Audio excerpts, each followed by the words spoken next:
la salle de lecture des anciens locaux de la Bibliothèque nationale grecque, le 6 février, à Athènes. Louisa Gouliamaki/AFP. La Bibliothèque nationale de Grèce quitte son enceinte néoclassique du centre d'Athènes pour investir ses nouveaux locaux conçus par l'architecte italien Renzo Piano, à Falaise, face à la mer. Plus de 700 000 livres et manuscrits sont transportés depuis janvier.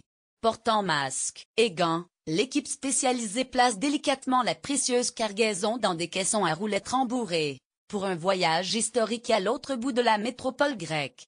C'est un déménagement historique, c'est le début d'une nouvelle ère, s'émeut le directeur Philippos Tsimpoglou.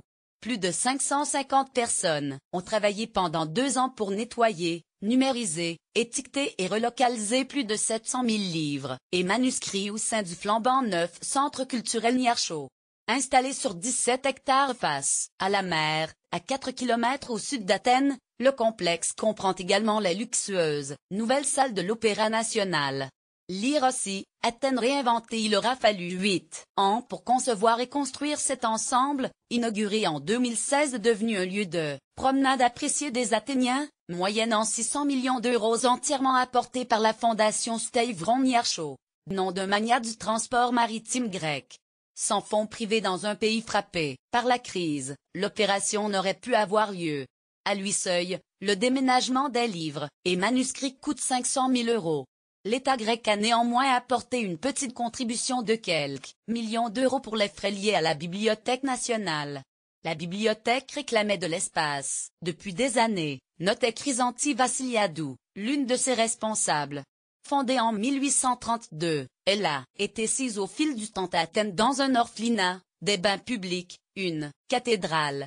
Jusqu'à 200 000 visiteurs espérés depuis 1903. Les collections étaient installées dans un manoir néoclassique du centre, conçu par les architectes qui ont embelli le cœur d'Athènes au XIXe siècle. Ce bâtiment, doté d'une salle de lecture magnifique mais comprenant seulement 80 places, ne pouvait être rénové facilement.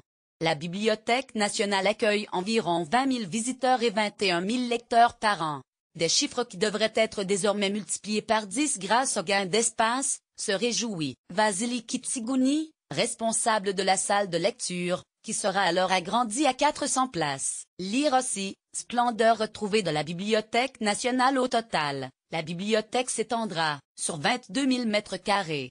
Elle pourra désormais fournir livres et revues électroniques et, pour la première fois, prêter une sélection d'ouvrages aux lecteurs. Et grâce au fonds de la Fondation, sa collection de livres en langue étrangère a pu être renouvelée pour la première fois en 20 ans. La Bibliothèque nationale abrite le patrimoine culturel écrit de la Grèce. On y trouve des copies rares de textes homériques, des manuscrits vieux de 1200 ans, des cartes, de la musique de l'ère byzantine, des archives révolutionnaires grecques du XIXe siècle ou encore les notes personnelles du poète Dionysios Solomos, auteur de l'hymne national grec. Au rythme de la production littéraire actuelle, le nouveau bâtiment peut répondre à nos besoins pendant 25 ans, au moins, estime Chrysanthi Vassiliadou. De chers trésors. La nouvelle bibliothèque s'étend sur 22 000 mètres carrés. Elle pourra désormais fournir livres et revues électroniques et, pour la première fois, prêter une sélection d'ouvrages aux lecteurs. Louisa Gouliamaki/AFP. Les ouvrages les plus rares, dont certains remontent au IXe siècle, seront placés dans 4 caveaux climatisés. Certains des trésors les plus anciens ont été légués par des personnalités grecques du XIXe siècle, des monastères ou même des membres de monarchies étrangères.